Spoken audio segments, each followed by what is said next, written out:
and all that. Unfortunately,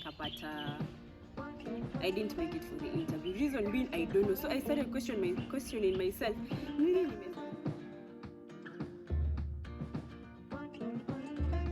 Hello guys, welcome back to my YouTube channel. I'd like to thank all the 515 subscribers. You all showed me support and love. I would like to thank you guys. Thank you so much. If you haven't subscribed, kindly subscribe to my channel. On today's video, we're going to be talking about yesterday, my moment. I promised you guys that I'm going to record my mother's birthday surprise, but unfortunately I couldn't be able to do it because I couldn't record because I had to cook for my mom. I had cakes to bake, so I couldn't be able to handle the record and also cooking. But I've got some pictures to show you guys how my day was, how the event was successful, and all my friends who came. Thank you so much for your support. And basically about this video is those pictures about yesterday, and I'm gonna also discuss about my cabin crew school, how it was and how I ended up checking the school, or how I ended up finishing the school and not going back to work. So let's go through these pictures. As you can see, we applied my mom some cakes on her face. It was so enjoyable because sometimes my mom doesn't like to have so much on her face, but it is what it is. We had to do it because it only lasts once.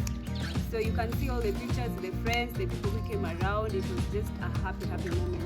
Let's go through these pictures.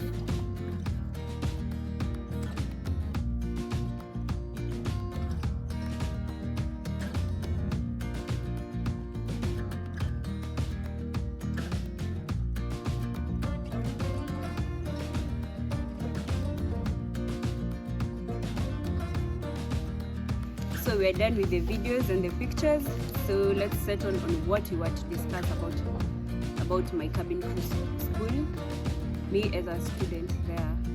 I will not necessarily say the school that I was in, but yes, I did study cabin crew for about 3 months. Yes, 3 months. Yeah, it was like 3 months. And after the 3 months, I used to pass my examinations. That school tunafanya ABCD questions for the exams. I used to bring the exams to my mom. Hey, mom, nimepata 100. The exam was very simple but tricky. But unajua wasichana ni kuiva tu na masomo. So I definitely had to keep enticing my mom on how I wanted to be in this school and how I was happy being there as a student. So after the 3 months, there is an interview. Luckily, if you get to that period yenye wanafanya interview, nikaangukia hiyo time. So after nimeangukia hiyo time, tukaitwa ma interview. I was so excited because I was so sure mimi lazima ningeitwa interview. Okay, for you to uitwe interview lazima ukwe na hiyo height. Actually, before you even enter the school, lazima ukwe na height poa, lazima ukwe na smile. So unfortunately, in my 3rd month, I think, nikaweka braces, not knowing as if I kwa na braces. So tumeitwa interview. The first time nimevaa suti, I wish I had that picture. I think I have it actually. Hata nitaitafuta. If I come across it, nitawatumia. Muone vile nilikuwa smart. For the first time, I wore a skirt suit. Ilikuwa ya grey with white stripes. And I remember tukipigana na mabishte zangu, wewe umeitwa interview, kukwaje? Now the day is here. So my mom prayed for me. Before I left the house, we prayed, and for sure we all have the desires of good things happening to our lives, as long as you desire it to, for you to achieve what you really want. So I went for the interview. I entered to the panel. I think there were 3 people. My panel was 3 people, 2 men and 1 woman. And hey, for the first time I've been to an official interview. So I was trembling. I was so scared. I didn't have that courage, but lazima ninge show it off that I have that courage. So nikakaa tu chini vizuri. They ask you like the usual questions. What's your name? What did you do after your fourth form? And all that period. What you did and what you've achieved.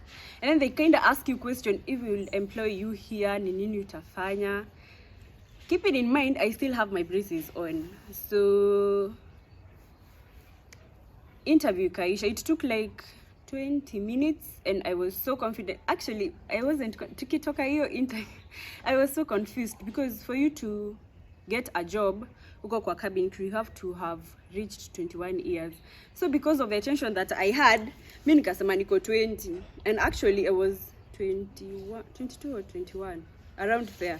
So me said I'm 20 years old and then they asked me, so what exactly are you doing here? Because as for us, we call people for interview when they have 21 years old and above. Unfortunately, in my head I was like, oh God, I am 21, not 20. How can I redo? How can I repeat my mistake and make it right? But I had to just assume that.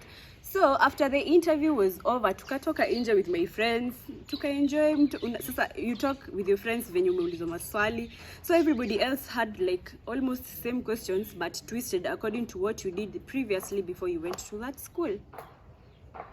I think a week later ndio watu wakaanza kuambia you've successfully passed the interview, blah blah blah and all that. Unfortunately, mi nikapata I didn't make it for the interview. Reason being, I don't know. So I started questioning myself. Nini nimefanya mbaya like sijaitwa interview. And mind you, that school is so super expensive.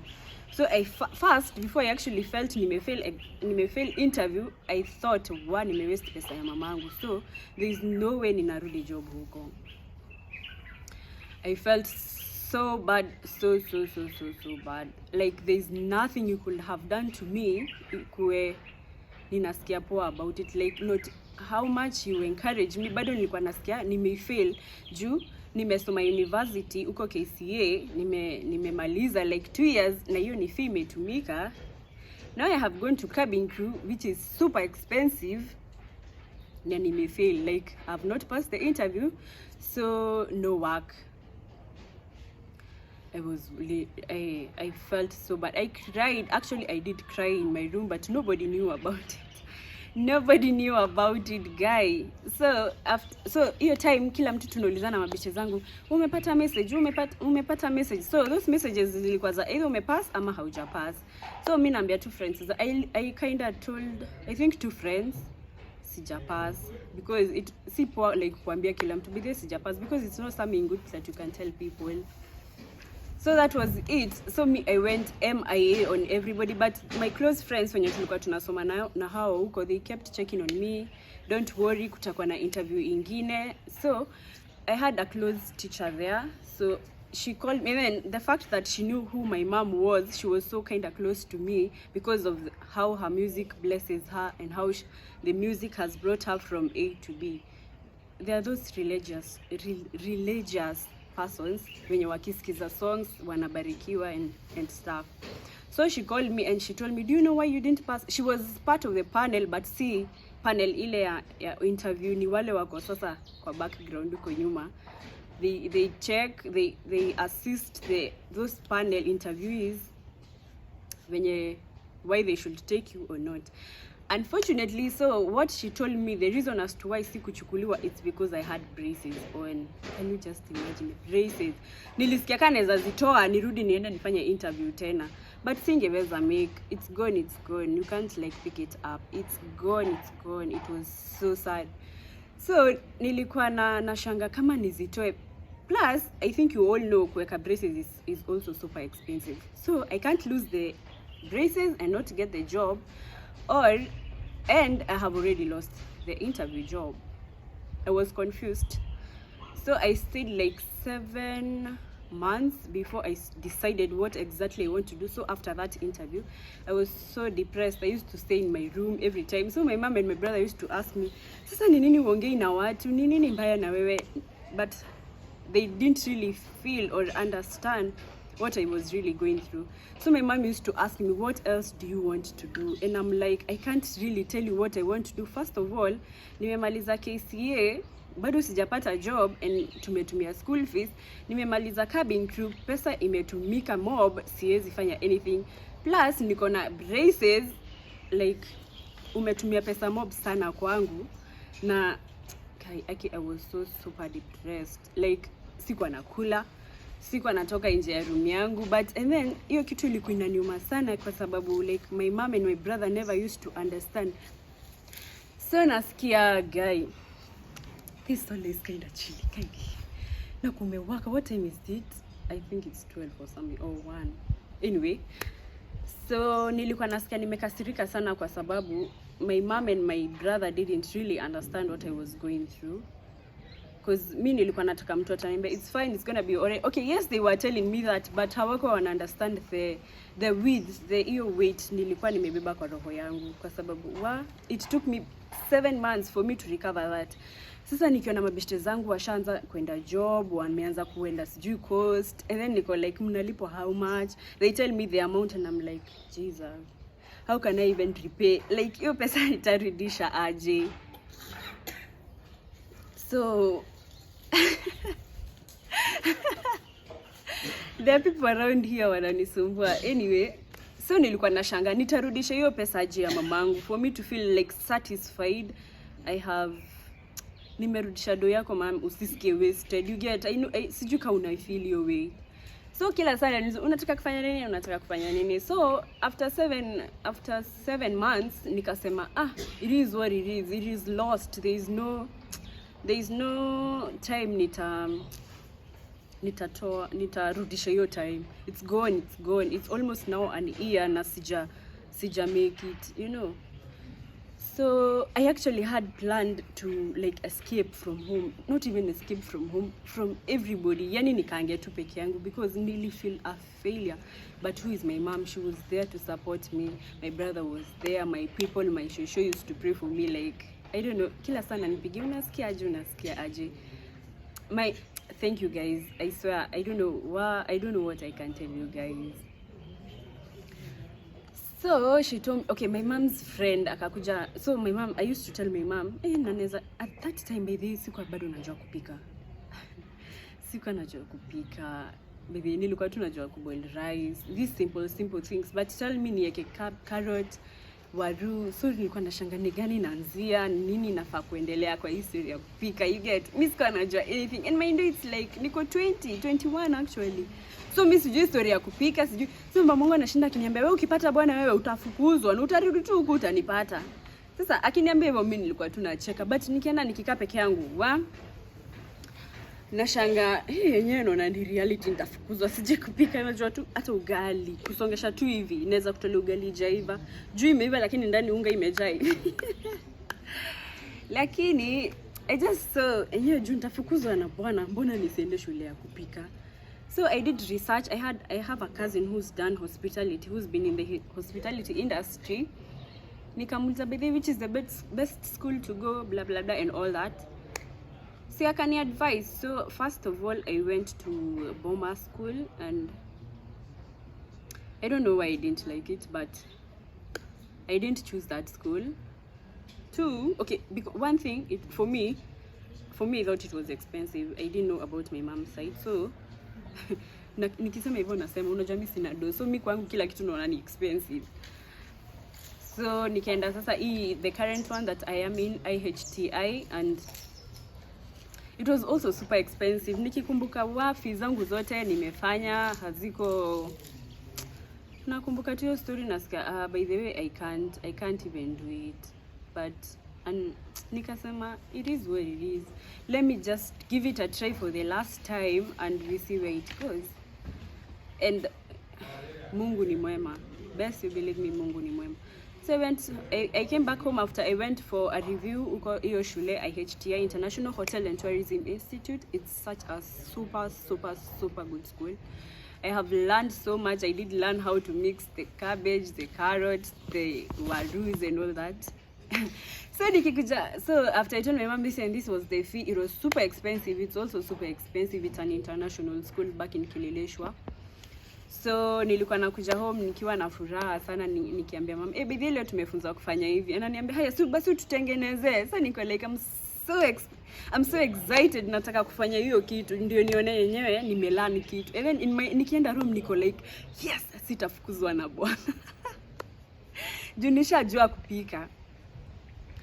So as time went by nikajua kupika. So I got that interest. Nikienda hiyo shule sikuwa na interest ya kupika. But the moment nilimaliza, actually I did finish school hii pandemic imeanza. So venye shule ziliambiwa zifunge, that is the semester nilikuwa namaliza. So tuka hurry up your period ya I think 1 to 2 weeks before tumefunga. I think tulifungwa on a Friday as the government had suggested. So tukafunga on that Friday. So we had to hurry up the syllabus and everything else, and that is it, nikamaliza shule. So right now what I do for a living, okay, what I do to keep myself, to have an upkeep, okay, sina rent na liver or whatever, but instead ya kukaa home because there is so much going on into this country and the world itself, hakuna kitu inaendelea, but because mi sidai kukaa chini, so I decided like niko na skills I have learned a lot from my teachers in school and from even other students, pupils that I've been with, not pupils not wa primary students wenye nimekuwa nao shule. So I said it is what it is, so nikaanza kupika. And then my mom has so many people around her, so I told her, but then let me write this message of what I can do, because I'm a chef. I already feel that I'm a professional chef. This is what I can do and this is what I can deliver. So nikatuma hiyo message kwa mom, nikawaandikia how I would sell the samosas, cupcakes and all that, everything that the snacks, the desserts, the cakes, hizo zote. So yes, sasa saizi I really feel like I am lifting back myself na hiyo do yote ni okay, sijapoteza because nilitoa interview tena, and by God's grace let's wait and see if after this pandemic is over things are going to go back to normal. It's my hope and prayer, but for now I am still like so comfortable, contented with what I am doing. Me being a chef has really changed. I've met so many people from different diversities, from different cultures. I am able to, you know, I really feel the cabin crew and what I am doing, it's one and the same thing, because even me being a chef, I can be able to travel from one country to another if I show out all my skills. Hey, nimeongea sana, si ndio you guys? Nimeongea sana lakini, but it's good to like encourage you guys, usikue unafika mwisho, you know. At that time, before the 7 months were over, Bedhe was at the edge. Me had decided Bedhe wacha ikae. Mimi nilikuwa nimesema acha kama ni kukacha nikae tu home. Kwa sababu there is no need mzazi wangu atumie pesa na si like haoni outcome ya pesa yake. Unajua huwezi toa 100 bob wende ununue nyanya na zikifika nyumbani upate haya hazijaiva na ulikuwa unataka kupika at that moment. Hautarudia kunini ku waste your 100 again, si ndio? But it really doesn't matter. It doesn't matter.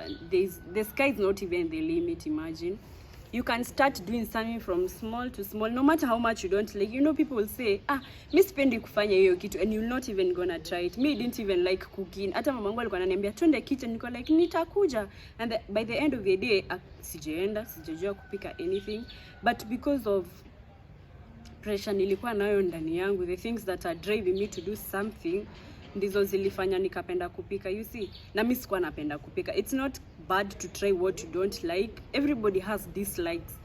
Kila mtu ana dislikes. Like kuna vitu mimi utaniambia nifanya na niko like mimi siwezi fanya kitu kama hiyo, you know. So it is good to kuwa na step by step, and best you believe me, you'll get there. I've not yet gotten there, but best believe me, my steps, no matter the baby steps I'm having right now, lazima nitafika huko juu. Me being a professional chef, it's gonna like ita stand your gap ya cabin crew, because it's all like the same thing. If you wanted to meet people ukiwa cabin crew wazungu nini, I also do meet them kwa hoteli when unapika. You see, it's ni kama hospitality. Cabin crew is part of hospitality industry, and what I'm doing is still one and the same thing. So may you be encouraged by this story. I hope it will change most of you who have reached the end, because the end is not the end. There is always a beginning from the end. So that's it. Nimeongea sana, by the way. Hey, nimeongea sana, but I'm so excited that I've done this. And most of you wanted to know the reason I stress siko cabin crew. Kila mtu ananizanga, uko shule ya ndege kuni ulitoka nini happen? So yes, the braces led me not to go to the cabin crew. industry job. But yes, so that's basically it. Thank you guys for tuning into my channel. Akiyo sola sinanichoma wa. Thank you guys for tuning into my channel. I hope to see you next time. If you haven't subscribed, kindly subscribe and don't forget to press the notification bell for you to get updates when I post my videos. So kindly subscribe to my YouTube channel. Until next time, see you.